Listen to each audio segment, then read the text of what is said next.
Good evening and welcome to Scotland at 7. My name is Anne Duncan. Starting with Ukraine update day 225. Ukrainian emergency services said that a total of 3 bodies have been pulled from rubble after 7 Russian rockets destroyed a 5-storied apartment block in southern Ukrainian city of Zaporizhia early this morning. Russian President Vladimir Putin has appeared to admit severe losses in Ukraine, conceding the severity of the Kremlin's recent military reversals. The International Atomic Energy Agency, IAEA, head Rafael Grossi is en route to Kyiv to discuss creating a security zone around Ukraine's Zaporizhia nuclear power plant after Putin ordered his government to take it over. President Volodymyr Zelensky has asked Ukraine's forces said Ukraine's forces are pushing their advances in the east and south, forcing Russian troops to retreat under pressure on both fronts, taking back dozens of towns in regions in the south and east that Russia had declared annexed. Ukraine has extended its area of control in the Kherson region by 6 to 12 miles, according to its military southern command. Moscow's forces have left behind smashed towns once under occupation and, in places, mass burial sites and evidence of torture chambers. In Lyman, which was retaken by Ukrainian forces on Sunday, more than 50 graves have been found, some marked with names, others with numbers. The Kyiv-based outlet Romadsk reported on Wednesday. Russia has submitted preliminary objections to the International Court of Justice in response to a genocide case against Moscow brought by Ukraine. Attempts to play down retreat in Ukraine are no longer washing inside Russia, with the latest military failures spilling onto the local television screens. Poland is discussing with the US about having nuclear weapons based on its territory amidst growing fears that Putin could resort to using nuclear arms in Ukraine. The Scottish Government has awarded £486,000 funding to North Ayrshire Council from the £50 million Ukraine longer-term settlement fund to refurbish properties to be used by people who have fled the conflict in Ukraine. Today, I'm being joined by Linda Fabiani. And Linda, how are you this evening? I am very well, thank you. And I just wish there was some good news that we could be reporting. Instead, I was stunned there as I am every time I listen to Broadcast Scotland, as to how many days we've been reporting on the situation in Ukraine. It just seems to go on and it becomes more and more sad. Yeah, true. And on today's news, it seems like Putin is losing, and Ukrainian is getting more confident.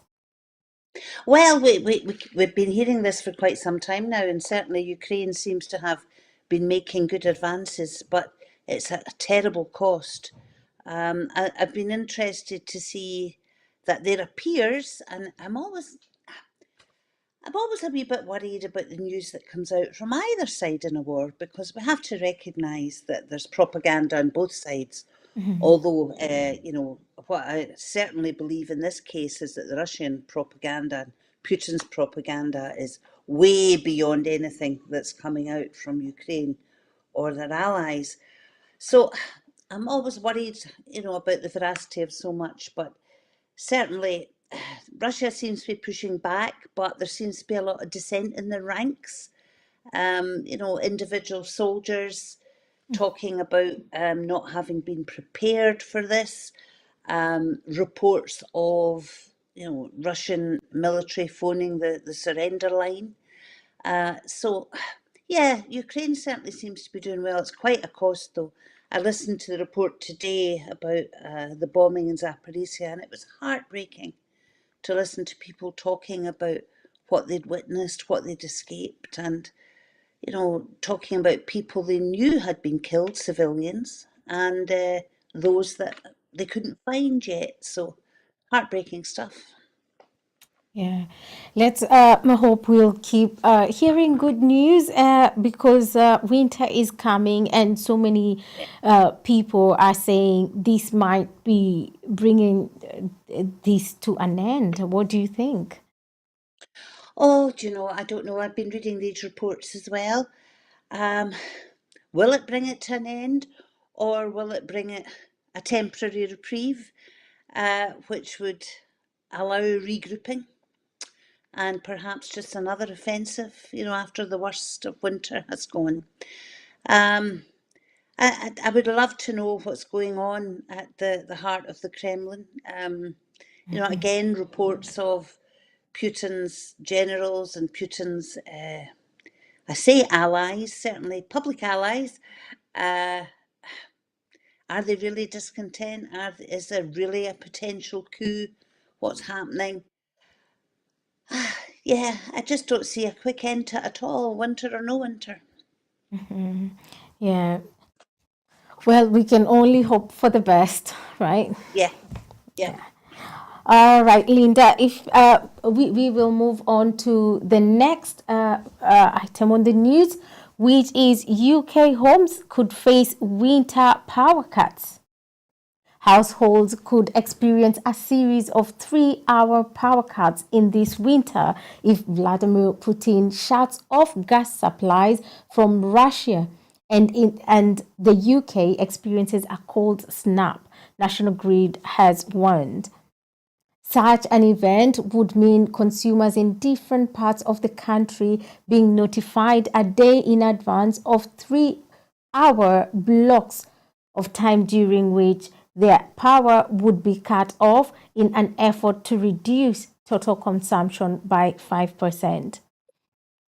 The emergency plan would need to be approved by King Charles on the recommendation of the business secretary. National Grid said that in the unlikely event of a shortage of gas supply, that some consumers would be without power for predefined periods during a day to ensure the overall security and integrity of the electricity system across Great Britain. It is said there would have to be reduced electricity imports from Europe and insufficient gas supply to power stations for the planned power cuts to happen. The majority of the UK's gas supplies come from the North Sea and Norway, with the bulk of the remainder from liquefied natural gases imports from across the globe. Imports from Europe, notably during winter, typically account for about 6% of gas supplies. National Grid said it expects gas and electricity prices to remain high throughout the winter. Any potential for power cuts will also be highly dependent on the weather. The European Centre for Medium Range Weather Forecast said this week that Europe could suffer a colder winter with less rains and winds than average. It predicted a period of high pressure of Western Europe in November and December that might reduce the amount of renewable power generated. So, Linda, bringing you back, homes could face winter power cuts this winter, no, and Yeah. the prices as well going up. Well, yeah. I was listening to lots of reports about it in the radio today, and it took me back to, I remember in the 1970s we had power cuts and things, and who would have thought that, almost 50 years down the line, here we are again. Um, you know, it's interesting, when you look at it all. Again, I was listening to reports from Germany today, and they were saying that they've already got initiatives in place, from their government about saving um, energy already in public buildings, for example. They're aiming for 20%, and already a lot of public buildings are cutting down their consumption. I think they've achieved 10% already of what their plan is. They're also doing a lot of awareness raising and things for domestic householders about saving. And it struck me that there's really nothing happening in the UK at all about that, from the UK government. In fact, when I was looking back, I see that during a leadership campaign, Liz Truss actually guaranteed that there would be no fuel. Sorry, not that there wouldn't be a fuel shortage, but that there would be no power cuts, etc., over the winter, because she would magically do something. So it remains to be seen whether, yet again, the Prime Minister is economical with the truth, as they say, and we will see what happens. I gather that was getting discussed by many of them today at a meeting. So we shall see what comes out. Perhaps she'll come back from that meeting with another U-turn. We will see what happens. It's worth pointing out, of course, Scotland's renewables. I think was it 97% of electricity used in Scotland was generated by renewables back in Yes. 2020, and the potential is absolutely huge. Now, I know things are much more complicated than that, and I certainly wouldn't deem to be an expert in that regard. But I don't think we should ever lose sight about Scotland's potential for avoiding such things in the future, Yeah. because we can be Right. self-sufficient. Right. And what do you think is going on through the minds of, the people, the citizens, that it's, the cost of living,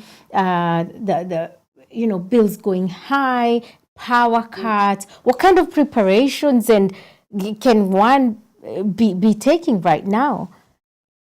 Well, I think there are those that we should be concerned about, who are already so terrified about what's happening with electricity costs, gas costs, the choices that have to be made about whether you have warmth or whether you get fed. I think there are people already who are cutting right down on energy consumption, and I'm really concerned about the well-being of people who are so worried. And I hate to think that the UK government is relying on people being scared and people getting cold um, to cut down on energy consumption. It's it's really worrying. I've already spoken to people who are saying, "Oh, I'm not putting my heating on. I'm doing this. I'm doing that." And it's all very well saying to folks, "Stick on extra jerseys, wear big socks, and all the rest of it." If Oh, we have winter, it's a real problem. oh. Sorry, I'm losing you. I lost you on the last Oh, sentence. what I was saying, Anne, was that have you got me now? Am Yes, I I can hear back? you. Okay. Oh, I'm glad I'm back. No, what I was saying was, it's all very well to be saying put on extra socks, wear jerseys, and all these things that people say. But if we have a severe winter, it's not just about people being cold; it's about potential damage to the crop, Oh, I'm so damage. sorry. Yes, and now, yeah, that's better. Yeah, because people can end up with frozen pipes. All right. Okay, Linda, we are gonna move to the next story. S&P urged UK government to reinstate universal credit uplift. The S&P has urged Liz Truss to reinstate the universal credit uplift and go further by increasing it to £25 per week. The call comes exactly 1 year on from the UK government's decision to scrap the uplift, which impacted 350,000 households in Scotland. The decision to remove the uplift resulted in the biggest overnight cut to the basic rate of Social Security since the foundation of the modern welfare state and sparked outrage across the UK from charities and political parties alike. This was in direct contrast to the Scottish Government, which in its first 16 months paid a total of £84 million to around 104,000 children following the introduction of the Scottish Child Payment. Commenting the SNP's work and pension spokesperson, Kirsty Blackman MP, said despite only being in the office for a few weeks, Liz Truss' premiership has been an unmitigated disaster, crushing the UK's economy, pensions and mortgage all in one swift motion.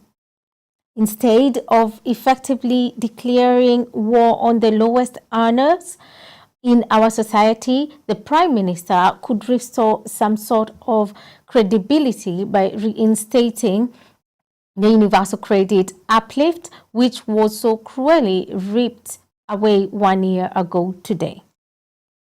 The Prime Minister should go further, though, and increase the uplift to £25 per week and extend it to the legacy benefit, remove the benefit caps and the two-child cap, and hold the punitive sanctions regime so that all households are lifted out of poverty and now in the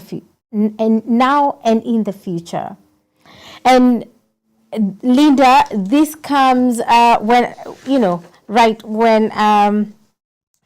today we've just received a document from the Scottish Government news that Tenant Protection Bill has been passed.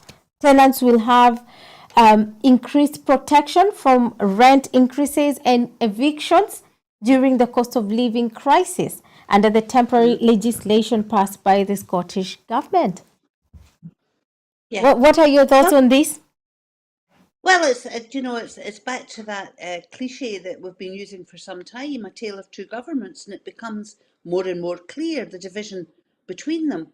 You have a Scottish government with the SNP and the Green Party who are doing their level best under the strictures that they have themselves. They're doing their level best to help people. And I think my sound is going strange here. I'm very sorry, Anne. I don't know what. Yes, I can't hear you really clearly. Yeah. I don't know if you're too close to the microphone. Oh, I don't know. But interrupt me if I disappear again. I will. What I was saying was that you've got a Scottish government with the SNP and Greens who are trying their utmost to help people where possible. They're limited in what they can do, but they're being imagined. Oh, I seem to lose you. I don't know what's going on your end. Yeah. Yes. So we'll have a quick look on that as I'll come back to that, Linda. So put a note on that. I'll come back to it. But first, I'm going to move to Scottish export outperform UK. Scottish exports have continued to show strong performance and growth across a number of commodities, with beverages increasing by £478 million, chemicals up to £399 million, and manufactured goods up to £280 million. in the first 6 months of 2022 compared to the equivalent period in 2019 before the pandemic. Latest BIC's survey data shows that many Scottish businesses reported additional costs due to Brexit, with around 27% facing higher transportation costs, 16% reporting additional costs due to changing supply chains, and further 15% due to increased red tape. Trade Minister Ivan McKee said these latest HMRC trade statistics show that in the first 6 months of 2022, Scotland has again outperformed the UK, with international goods exports up to 12.9% when excluding oil and gas compared to the first 6 months of 2019. Over the same period, the UK as a whole saw a 0.5% decrease. So I will come back to you, Linda. Let me check on how your sound is, and then we can go back to the should I call it good news for Scotland? Well, perhaps I should sing to see if it comes across all right. Yes, that's all So right. you're hearing. Oh, good. I'm glad you're hearing me. Yeah, I didn't catch all of what you were saying there, Anne, but it is certainly a wee bit of good news. Yes. That Scottish exports are outperforming by a large margin the rest of the UK. Again, the hard work of the Scottish Government. They've been pushing so hard, but also a mark of the value of Scotland. And, Scotland's exports are excellent, whether it's food and drink. I understand that we've done well with chemicals and manufactured goods as well. And it's compared to the equivalent period in 2019 before the pandemic. So it's not as if we're starting from a very, very low base point. So all in all, I would say well done, the Scottish Government and its agencies and everyone who's worked along that, along of course with the companies that are pushing really hard to keep Scotland up there. So yes, they've done very, very well. Right. And again, moving on to the Scottish budget, date set for 2023 to 2024 Scottish budget. The 2023-2024 Scottish budget will be published on the 15th of December 2022. The Deputy First Minister, John Swinney, has confirmed following agreement between the Scottish Government and the Scottish Parliament's Finance and Public Administration Committee, FPAC. The agreed date provides certainty of Scotland's plans and support the Scottish Parliament to scrutinise the Scottish Government's spending plan for the next financial year.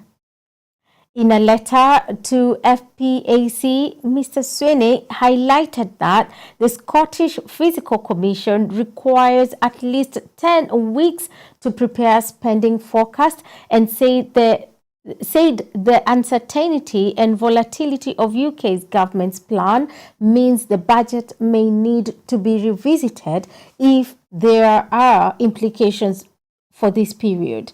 Mr. Swinney said there is no doubt that the challenges and obstacles of recent times have heavily impacted the way we live. Our continued recovery from the pandemic, the current cost of living crisis, the ongoing turmoils and uncertainties regarding the UK government plans for its autumn budget and Russia's illegal war in Ukraine all have implications on the people of Scotland and our economy. We are not privy to discussions surrounding the UK government's ever-changing autumn budget plans, despite the clear and obvious impact this has on our ability to plan our 2023-2024 budget. The Scottish budget will be informed by voices across Scotland to ensure we continue to deliver to build a fairer, greener, and more prosperous country. I want to invite you back, Linda. Yes. There Yes. was 2 points, particularly for me, from what you were saying, Anne. And the first one is one I'd like to make. You talked about the Finance and Public Audit Committee of the Scottish Parliament forcing the Yes. issue for John Swinney to come forward with the budget. Now, the committees of our Parliament in Scotland are not often discussed because mainstream media, for example, always goes for the Oh, headlines, things Linda, like I don't know if you've gone back to the same position you were on, or but I'm losing you just a little bit again. oh, I don't know what's I'm happening. I'm so staying sorry. very still. Yeah, I can hear I'm you now. Clearly hear can hear you. me now. I'm staying Yes. very still and not moving, tensed up. I don't know what's going on. No, I was talking about the committee, Yes. and they're not often reported upon, but the committees in Scotland's Parliament are pretty strong, and they do hold the government to account. And every so often, like today, you find them saying, no, that's not good enough. We want quicker action. So that's fair.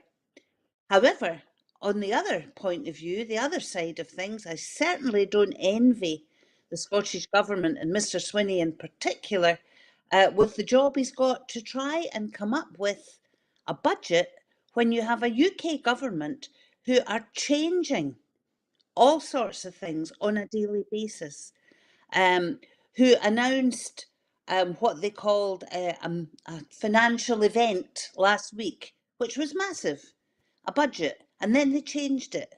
I understand from what I'm reading that there's not a terrible lot of constructive discussion going on between the UK government, the devolved administration. So it's an unenviable job that the Scottish government have got to try and come up with a budget with any certainty at all. And so, what do you think the UK should learn from Scotland on this one? I think they should learn to be a bit more sensible. I think they should learn to meet their commitments because they're certainly not doing that now. And I think most of all, they should have a care for the people whom they were elected to serve and stop being so self serving.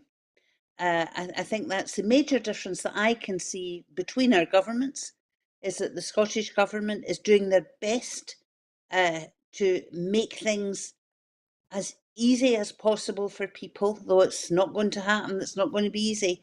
But you have a UK government that, quite frankly, isn't bothering their shirts at all about anyone and the effect that they're having.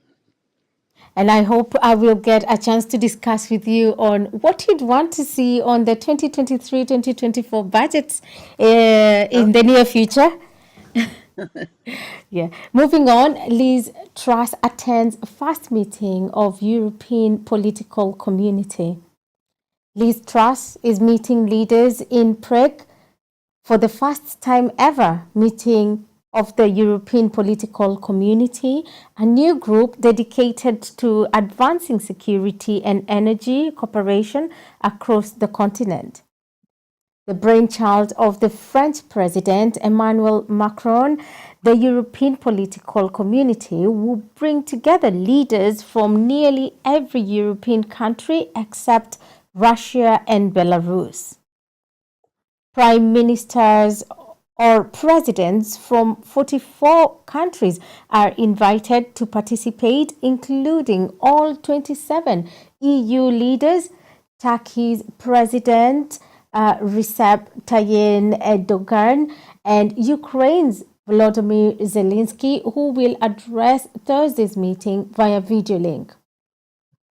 The Danish Prime Minister Mette Frederiksen called a snap election on Tuesday may miss the gathering due to the annual opening of Parliament. As one of the four non-EU leaders to address the opening plenary, As one of the four non-EU leaders to address the opening plenary, Ms. Truss will urge the gathering to stand firm against Russian aggression. Also due to address the opening session are Zelensky, the Prime Minister of Norway and Albania, Jonas Gahr Store, and Edi Rama, and Czech Prime Minister Peter Fiala, who is hosting the meeting. A senior EU diplomat said the gathering of 44 leaders was a relevant message to Mr. Putin. Liz Truss will hold bilateral meeting with President Macron and the Dutch Prime Minister Mark Rutte. During the day, she is also expected to hold talks on developing new nuclear and offshore wind capacity as part of her plan of making the UK a net energy exporter by 2040. Linda, did you hear that? I did. Well, I heard most of what you were saying. It was about this meeting in Europe. Yes. And yeah, I think it's going to be interesting because although the main topics, of course, will be what's happening in Ukraine and energy, there's an awful lot of other things that need to be sorted from a UK and European Union perspective that has been largely ignored by the UK government that I can see. And one of them is the Northern Ireland Protocol. There's still an awful lot of Brexit things to be sorted out here, things that we haven't heard about under the radar. So I certainly hope that a lot of these issues will be discussed by the Prime Minister and whoever's with her over at that meeting, with her bilateral meetings. And it will be interesting to see what reports she comes back with. I think it's a good initiative by President Macron, and it does send a strong message out to the President of Russia, Mr. Putin, that Europe is generally united. Regardless of Brexit, regardless of everything else, Europe should be seen to be standing together in the face of this aggression. And as you mentioned, there are other things that have been happening that seem to have been ignored. Do you think there will be a rise of, such issues? And what would you have loved to see more of, during Well, this yeah. time? Well, as I said, Brexit just seems to have disappeared from all the agenda. And, there's the Northern Ireland Protocol. We're hearing UK government ministers dropping out wee things here and there, like they're going to get rid of the red tape, they call it, business regulations that hamper business. Well, an awful lot of them are to do with the well-being of workers and workers' rights. And so there's an awful lot to be discussed there. There's also the whole issue of human rights and the different protocols that they're talking about coming out of with the European Union. So there's got to be discussion about cooperation with the European Union in all these aspects. There's got to be a lot of discussion about how not only Europe works together, but how the UK interacts not only with the European Union, but with individual nations, independent nations within the European Union and beyond. Because nothing is ever as simple as they say, and nothing is ever as clear cut as the UK government tries to make it. I would like to see an awful lot more of the truth behind some of the bland statements that they make and the effects that some of the plans are going to have on day-to-day life in Scotland and day-to-day life of Scottish people. And do you think that, do you get a sense of that Scotland will be represented in this? No, I get no sense of that at all. I mean, more and more when I listen to Prime Minister Truss and her cohorts, it's as if Scotland, Wales, and Northern Ireland just don't exist. And I think, the way they talk about this country, and then you generally realise that they're talking about England. And I don't think it's necessarily a deliberate ploy by them. I think they just don't register with them at all. And I know it's not only the Scottish government that feels that. I know that the Welsh government feels that as well. So again, there was always fights when we were going to European Union meetings. Always fights to have Scotland represented by members of the Scottish Government when they were going to meetings in Europe about different aspects of things that affected Scotland. So that's going to get even worse. And I don't know what kind of input Scotland, Wales, or Northern Ireland have had to the agenda to this meeting that's going ahead now. My strong suspicion is not a lot. Wow. Right. We'll move on to the next story. And Keir Starmer repeats refusal to go back striking workers. Keir Starmer has repeatedly refused to support striking workers, including those working for the NHS, as the main nurses union prepares to ballot members on industrial action.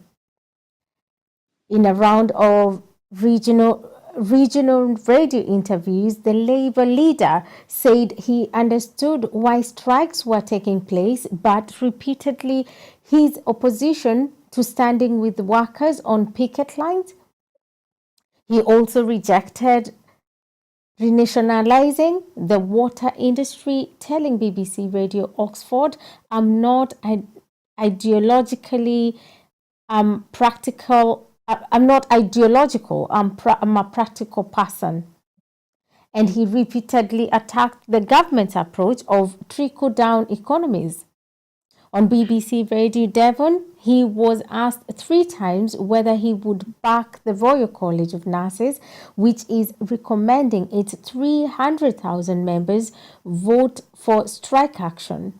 His response was that the last thing anybody who works in NHS wants is to go on strike. Pressed on whether he would back strikes, he said, "I don't want the strikes to go ahead. We want to be in government. In government, you solve issues." Meanwhile, SNP's MP's Cowcab Stewart has challenged the Scottish Labour leader Anas Sawar to reject his party's adoption of abhorrent anti-immigration policies after the UK Labour's shadow Chancellor Rachel Reeves stated that the lack of immigration deportations was 12 years of Tory failure. According to Rachel Reeves, the problem is the UK government are not deporting people and that they should be getting people out of the country. Well, we've seen on Twitter a lot of these. I'm curious to hear what you've got to say. Where to start with the Labour Party? It's Keir Starmer, leader of the Labour Party, saying, "I'm not ideological, I'm practical." If it wasn't for ideology, we wouldn't have achieved anything in this world. It's people's ideology that creates social progress. It was ideology that started the Labour Party, and it's ideology that got them support, a better deal for people all round. So we now have a Labour Party that says that they don't support striking workers when you have people on very low wages, you have working poor going to food banks, you have a rise in temporary contracts, 0-hour contracts, you have a very right-wing Conservative government which is ridiculously telling people to just go out and get a better paid job. I mean, it's absolute nonsense that you have a so-called Labour Party that is not supporting people. And that's even before I start on, you know, their complete lack of condemnation of some of the things that the Conservative Party are doing. And particularly this latest stuff by Rachel Reeves, Shadow Home Secretary, who is not condemning the out and out what I see as viciousness and nastiness of two consecutive Home Secretaries in the UK government. Now, I didn't think MD could be any worse than Priti Patel. And there arrived Suella Braverman. Now, this is a woman who sat there and said she dreams about the idea of deporting people to Rwanda.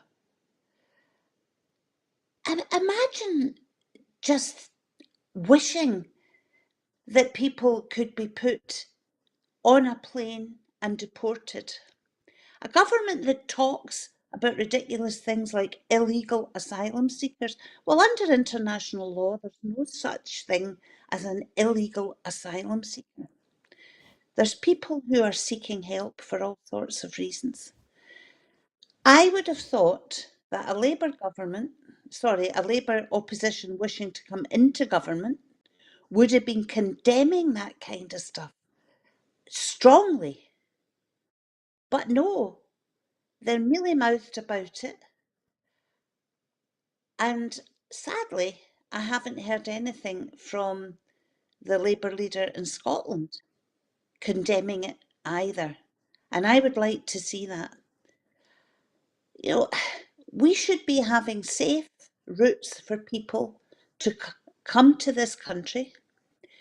We should be having an asylum system which is fair, not one that doesn't even want to give people a hearing, just wants to pat them off somewhere else. That's if they even let them land on the shores, if they're risking their lives coming over the English Channel. I'm afraid we have an establishment in the UK now, establishment parties, who are becoming more and more alike all the time. And I think it's regrettable that the UK Labour Party is not ideological anymore, because I would like to see some ideology and some aspiration for us to be living in a better country. I would like to see the Scottish Labour Party with some ideology and some aspiration for Scotland to be better, for Scotland to be a country that welcomes people, for Scotland to be independent so that we can show there's a better way to be on this island that is England, Scotland, and Wales. And that's all I wish for. And Uh, I'm just sad and devastated by all of this. yeah, yeah. I will move to the next story. At least 17 people dead after boat sinks off Lesbos. The bodies of 16 women and one man have been recovered from waters off the Greek island of Lesbos after a boat carrying people from countries in Africa sank in the early hours of Thursday morning. The Greek Coast Guard spokesperson, Nikos Kokalas, said a large operation spanning various agencies was underway to find other passengers who had been on the dinner that set sail from Turkey. The women were all from African countries, aged 20 upwards, according to Mr. Kokalas, who described survivors of the shipwreck as being utterly panicked. At least 15 other people were thought to be missing. 9 had been saved, with at least 3 rescued from a remote rocky outcrop. The search operation was continuing on land as well as sea. In a separate incident hundreds of miles west, at least 5 people were thought to have died overnight when another boat ran aground off Kythera to the south of the Peloponnese in winds of up to 63 miles per hour. The vessel went down in a notorious rocky area east of the island's main port of Diakovti. Local media said about 100 people from Iraq, Iran, and Afghanistan were thought to have been crammed on to the sailboat. and that passengers screamed for help as the boat foundered and sank. By Thursday morning, 80 people had been rescued, of whom at least 13 were taken to Cretia's hospital. Linda, write a continuation of what you're talking about. People are risking their lives, people are losing their lives. Yeah, there's not a lot can say about this, but this could happen off the coast of the UK. This is a Conservative government who not that long ago were talking about trying to stop the Royal National Lifeboat Institution from rescuing people. Yeah, it's beyond words. Yeah. Right. Because of time, we're going to move on to the next story, which is 38 killed, mostly young children, by former police officer at preschool in Thailand. 38 people have been killed, most of them young children, in an unprecedented gun and knife attack at a preschool center in northeast Thailand that has horrified the country. The attacker, a former police officer, opened fire as children were sleeping at the center in Naklang district in Nong Bua Lampu province. At about noon on Thursday, police and witnesses said. Police said most of the children killed at the center were stabbed to death. As he left the nursery, the attacker drove his car towards and shot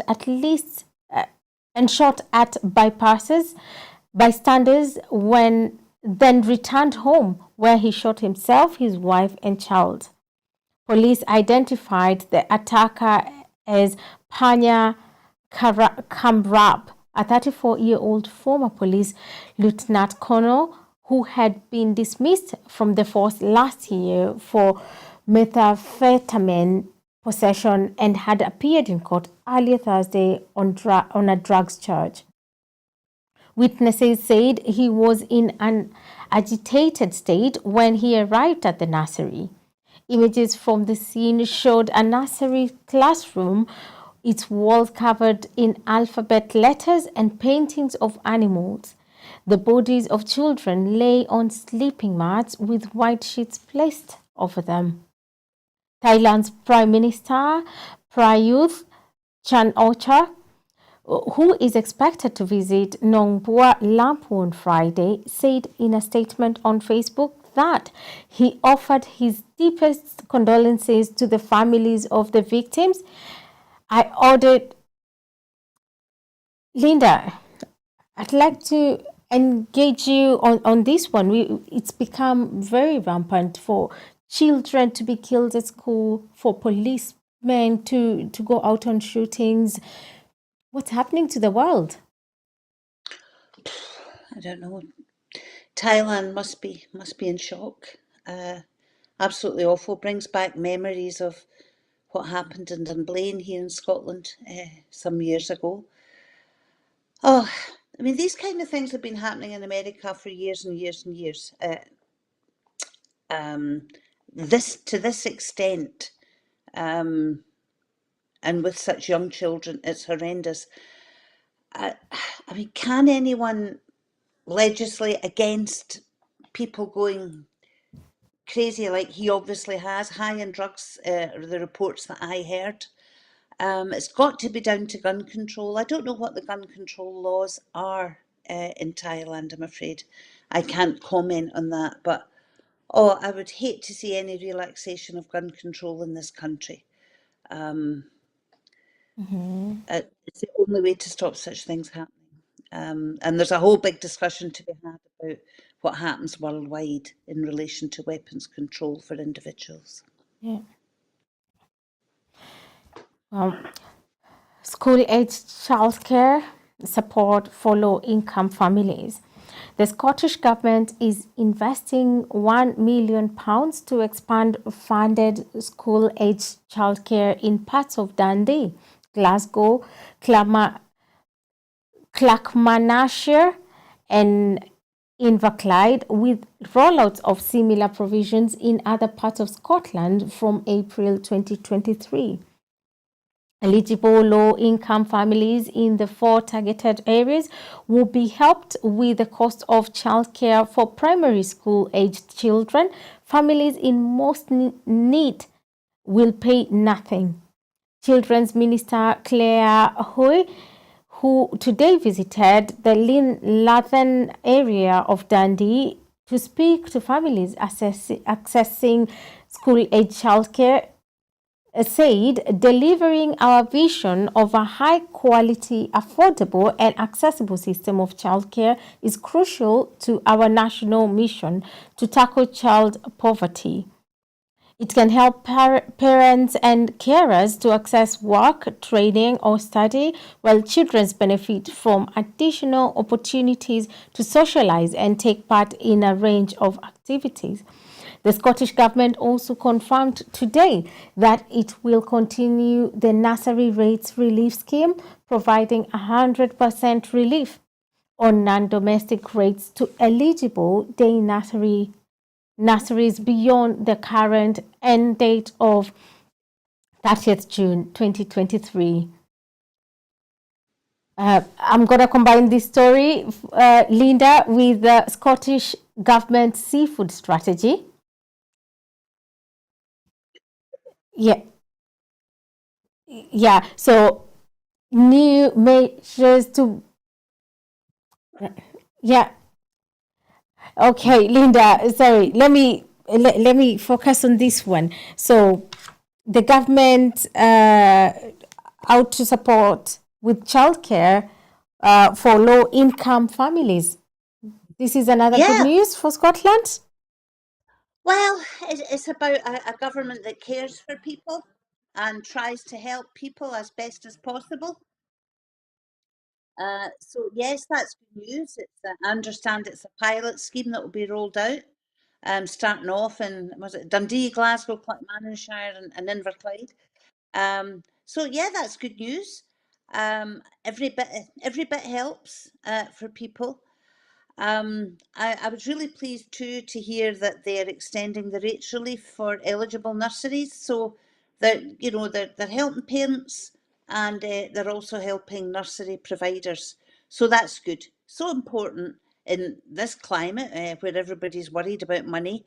But it is part of an ongoing anti-child poverty strategy that the Scottish Government has. So that's getting rolled out as time goes on. So yes, it's another bit of good news, and I'm glad that the Scottish Government is able to help in this way. All right. Okay. Moving on to the final story of the day.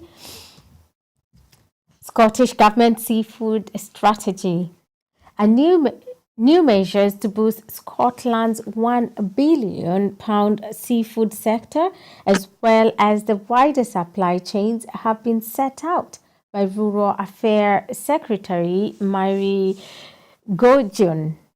The Scottish Government has today published its first strategy for the seafood sector, detailing how the fishing and aquaculture sectors are being supported to remain internationally competitive and attract skills and talent to some of Scotland's most rural and coastal areas, despite the challenges of the post-Brexit trading environment. The strategy also highlights ongoing work to monitor and manage the marine space so that consumers can have confidence in the sustainability of Scottish seafood. In addition, as a key part of its fisheries management strategy, changes are being introduced to license conditions for Scottish fishing vessels to require for fishing vessels to require greater landings of highly valuable fish species into Scotland, benefiting onshore industries like processors and hauliers.